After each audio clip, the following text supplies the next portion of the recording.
My name is Onola Fatoba, and I remain my brother's keeper. Remember, you're not alone. Okay, so thank you once again for joining me, and welcome back to another episode of this podcast, Brothers Keeper. After this episode two, I told you I was going to do this again, and I'm very excited to talk about today's topic. And I just want to say thank you once again for joining me. Thank you for the support. Thank you for the views, the shares, the likes, the comments. I'd say it goes beyond my expectation because I was just going to drop it. I'd like it if anything happens, but thank you so much for the support. I thank you for doing this, joining me again. My name is Onola Fatoba, and I am my brother's keeper every day, every time.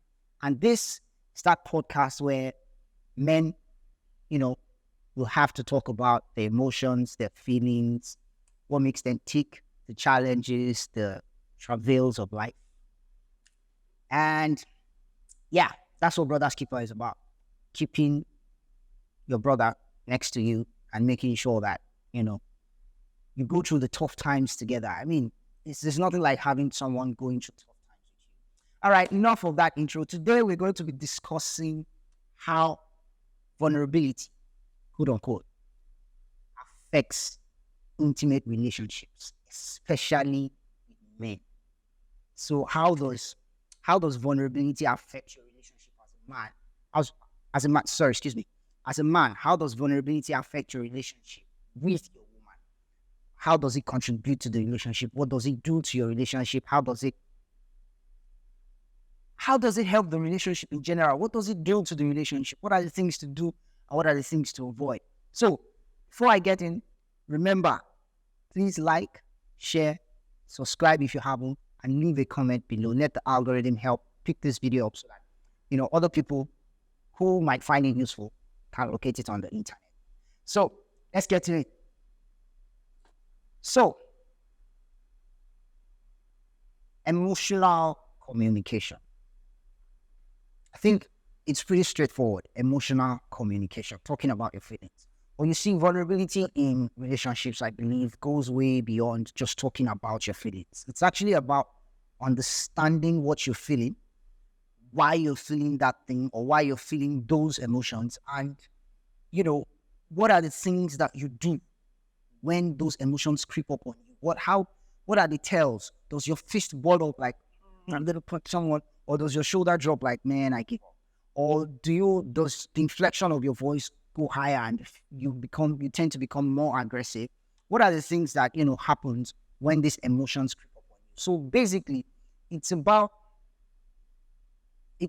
understanding the emotion first of all, what you're feeling, why you're feeling like that, what are the triggers, what's making you feel like that, what's causing those emotions to creep up on you, why do you all of a sudden become aggressive when you feel one way or the other?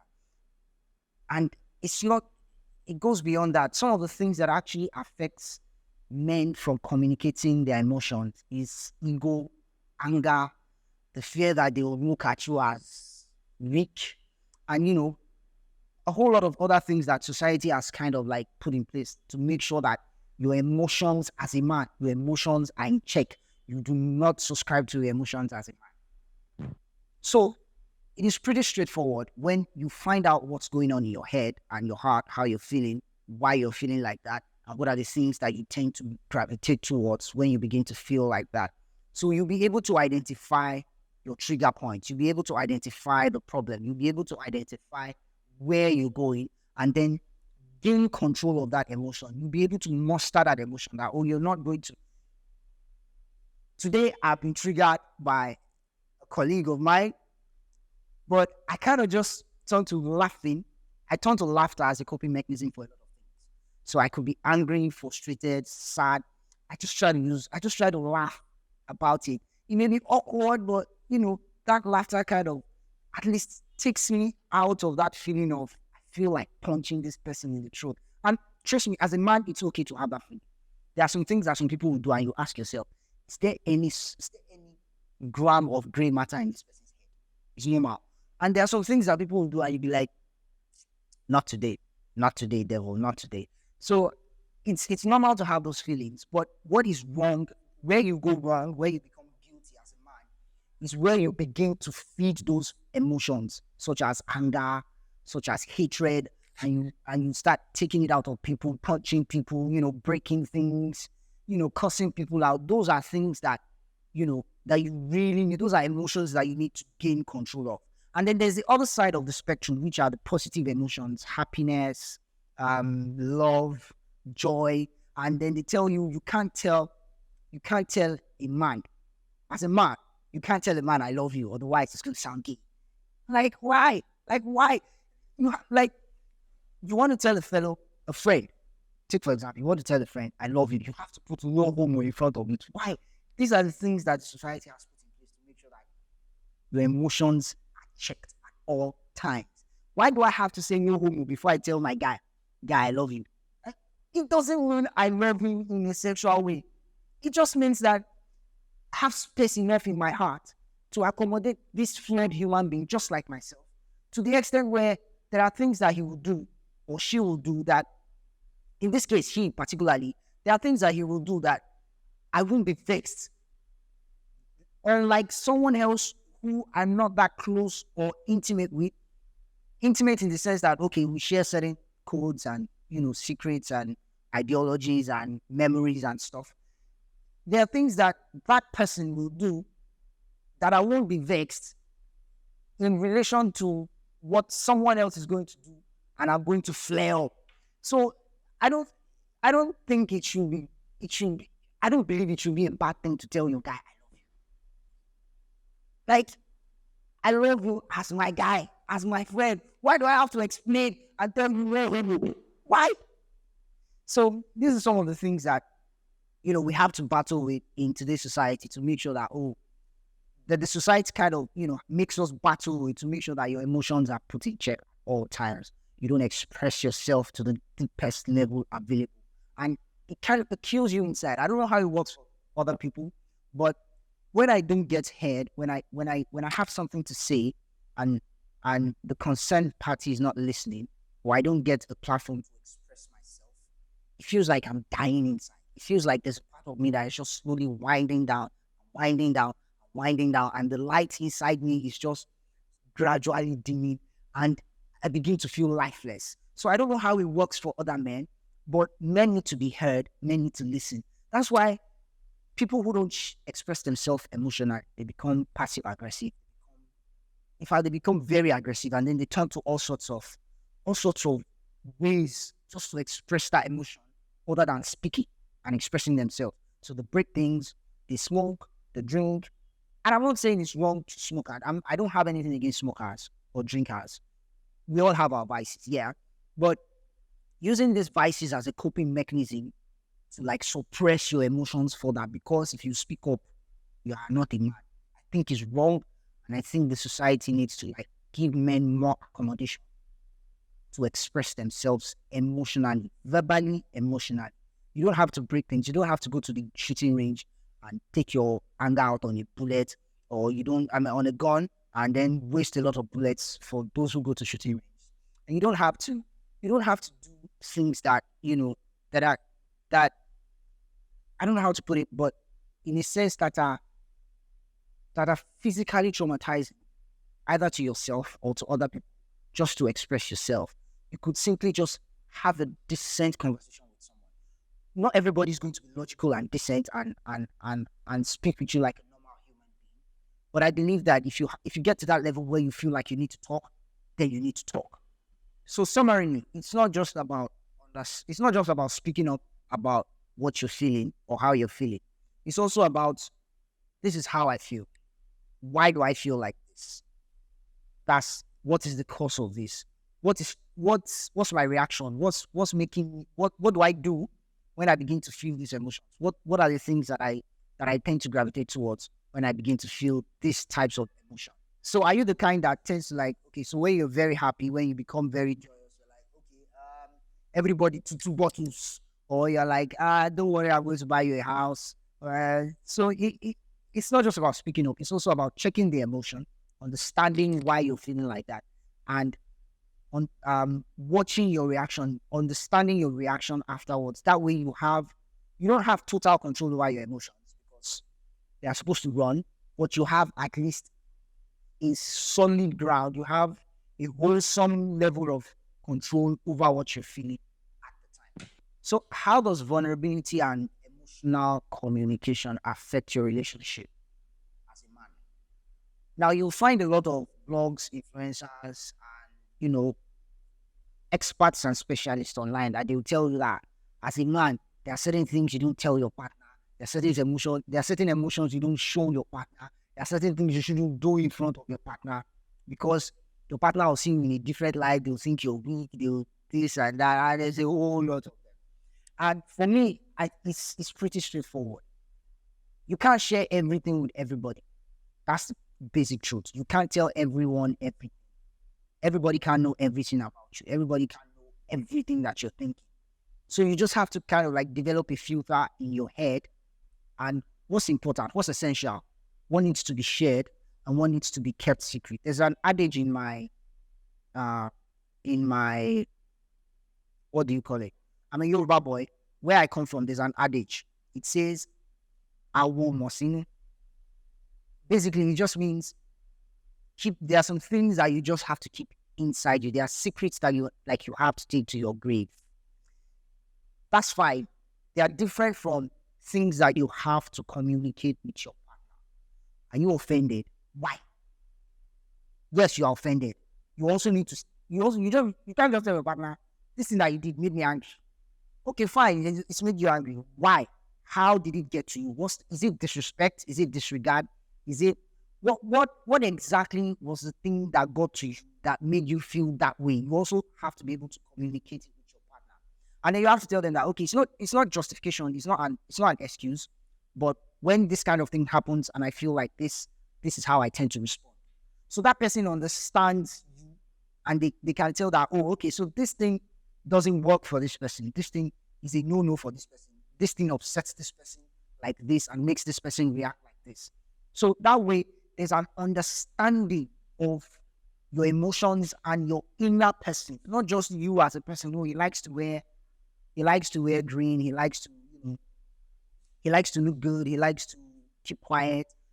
There's an understanding of the depth of your emotional intelligence. That person knows that, okay, your partner knows who they are really dealing with. And it helps you create a bond that is quite unbreakable in the sense that both of you begin to understand each other on a level that it's not just about what you like for breakfast or what you like to eat. They know the things that they should avoid while dealing with you. They know the things that they need to help you work on as a person. They know the things that they need to help you kind of like, would I say, add to your lifestyle or take away from your lifestyle. So are you the kind of person that when you get upset, you go all quiet, you don't talk, and maybe you just start breaking things and then you become very aggressive? So when your partner finds out that, this is a style, they don't just submit and say, he's angry, let me just keep quiet. You need to talk. Like men need to talk. They need to talk about their feelings. They need to talk about how they're feeling inside. So your partner understands that, okay, this is the level that he operates, and this is how I can help him at that level, or this is what I can do to help him get better or drop this habit. So it helps you create a bond that even prying eyes and third parties and people will be like you just find out that there are some couples that they seem like cat and rats. They are inseparable. They're always having fun. They seem like they never fight. They have their moments, but you will never see them have bad moments outside. Why? Because they understand each other. They know how to deal with each other. They know how to handle each other. They know how to soothe each other's ego and talk to each other, make the next person feel better, and all those things. Those are benefits of emotional communication in a relationship.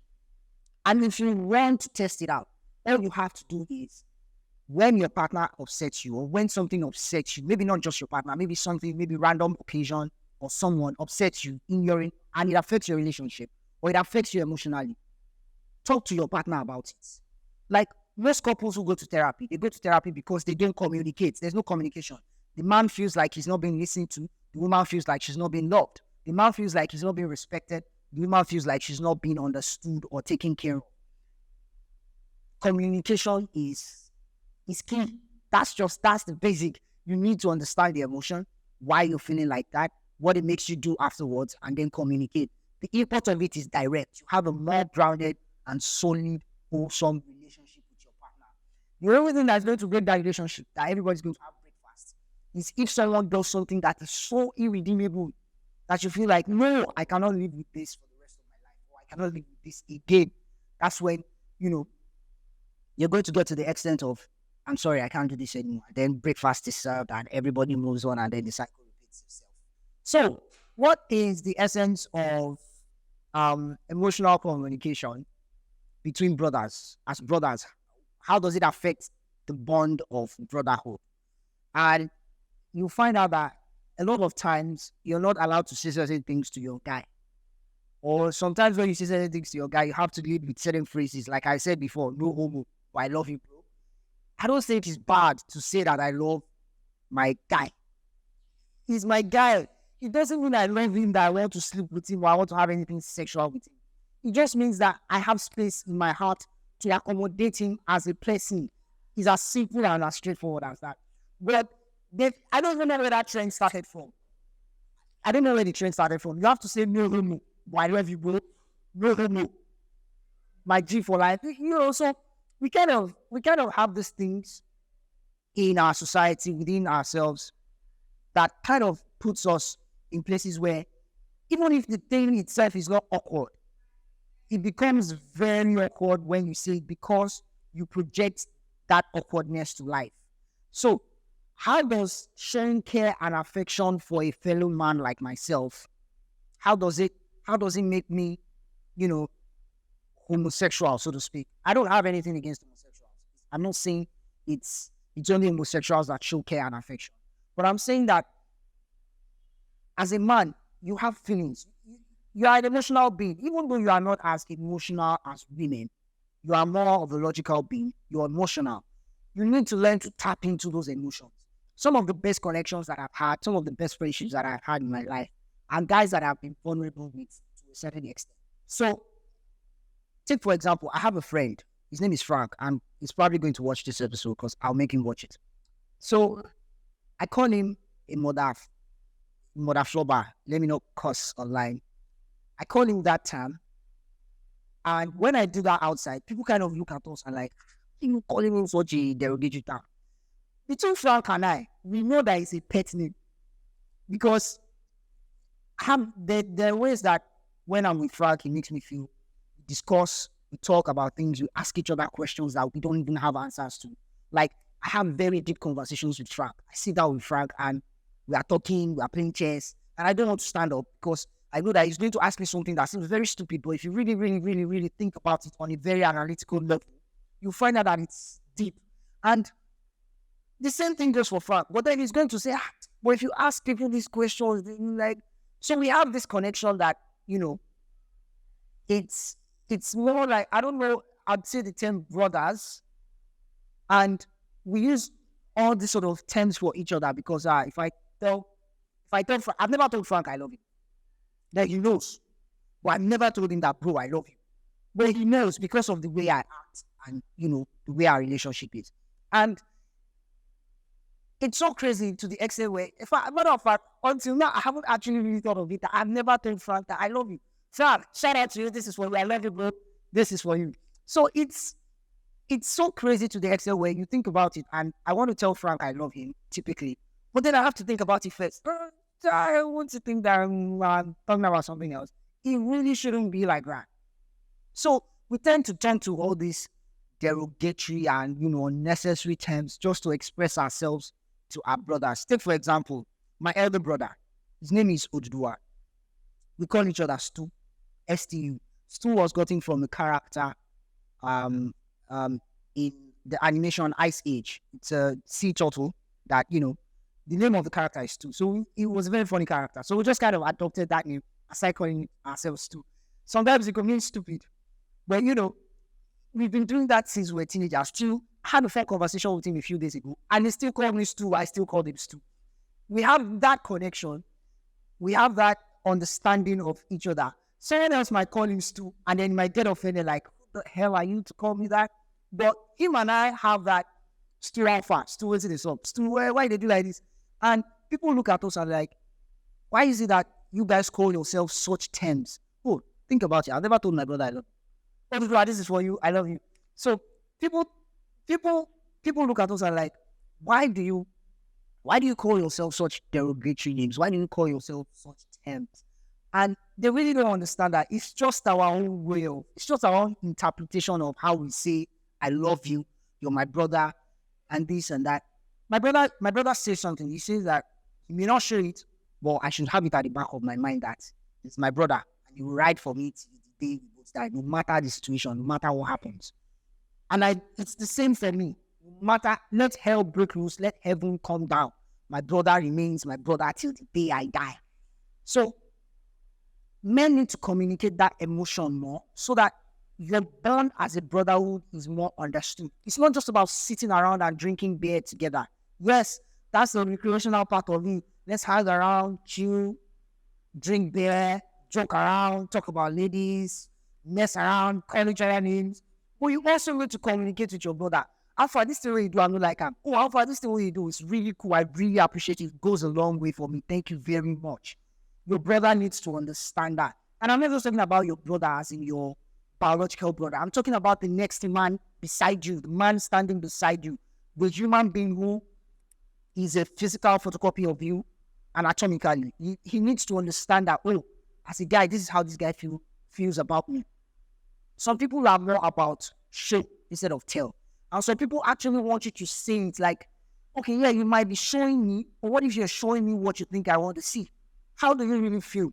Look, if you look into someone's eyes and hear them say something, sometimes you can tell if they are lying or not. So if my brother comes to me and tells me blah, blah, blah, blah, blah, I know if he's bullshit or not. So basically, the bond that is created through emotional communication amongst brothers, amongst men, it's unquestionable, so to speak. And it is very, very, very, very vital to the core of that relationship. You want that relationship to last, then you have to be vulnerable to a certain extent. That's just it. There's no gainsaying about it. There's no way around it. You want that relationship to go forward. You want that relationship to be grounded in a way that nobody's going to come from outside and say, yeah, he said this and he said this and he said this, and then he's going to turn to yam pepper scatter scatter. You have to be emotionally vulnerable with that person. There's certain things that my brother will do. And he'll say, your brother did this, he said this. Oh, Dudu has said this. And I'm like, yeah, that's that man. He said it. I just crossed. And there's certain things that someone might say, oh, he did. And I'm like, no, that's not my brother. He can never do that. Because we understand each other's emotionally, so to speak. So, in essence, embracing vulnerability will not only impact you as a person, it's also going to affect how you deal with the people around you and how the people around you perceive you. It's a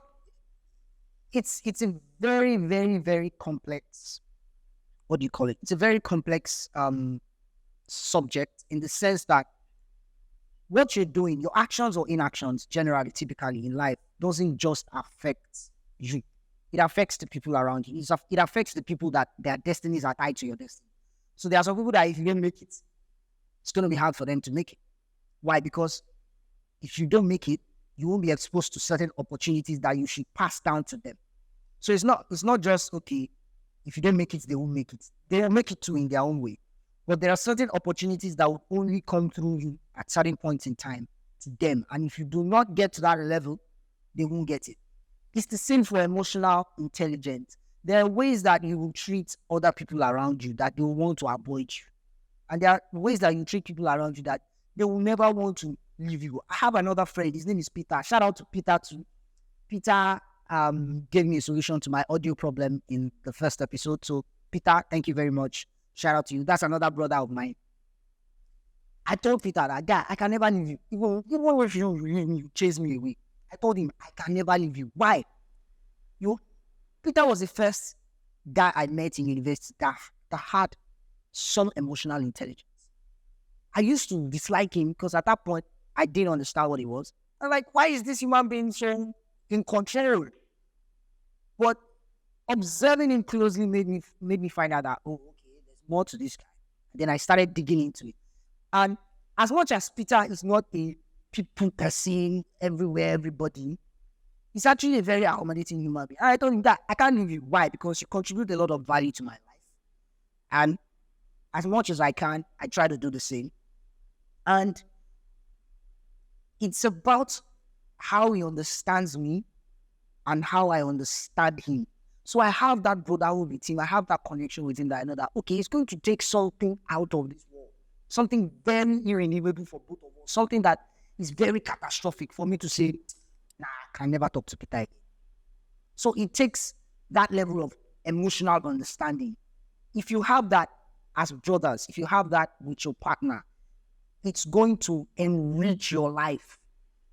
I can't tell you the things that I've gotten from people because we understand each other emotionally and we have a tight bond. I don't know if I don't go out. You don't go out. Man, they play. Thank you, boss. Thank you, boss.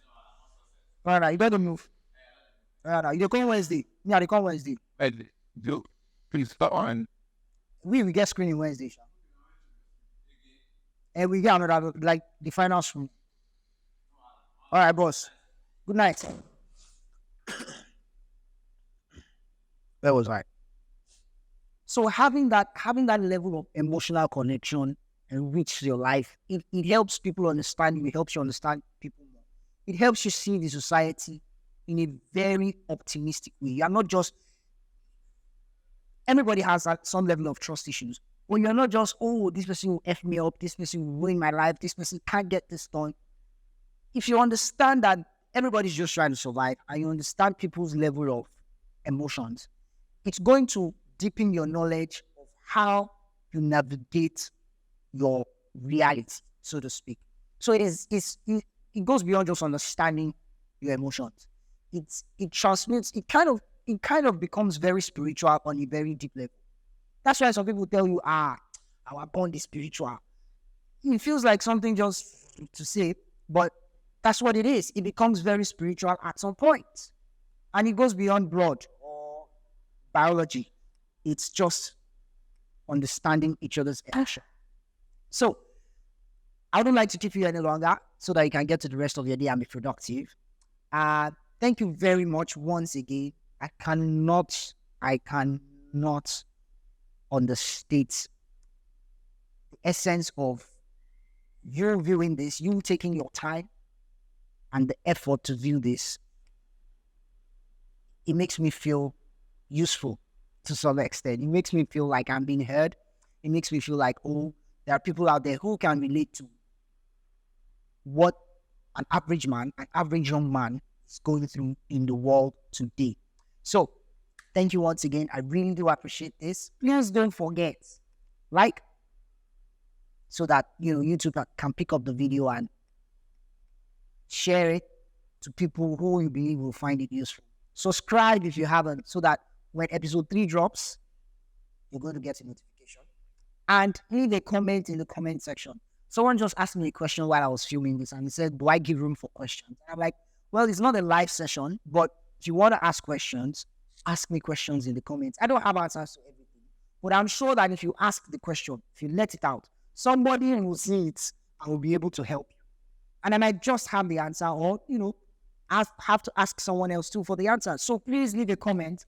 Let me know how you feel about emotional communication in your relationships, in your intimate or sexual relationships, or in your fraternal relationships with your brothers, your friends, colleagues, and people around you. So thank you very much once again for doing this. I remain my brother's keeper till the day I die. My name is Onola Fatoba. I remember at all times, the mantra is peace, progress, and prosperity. And you're not alone.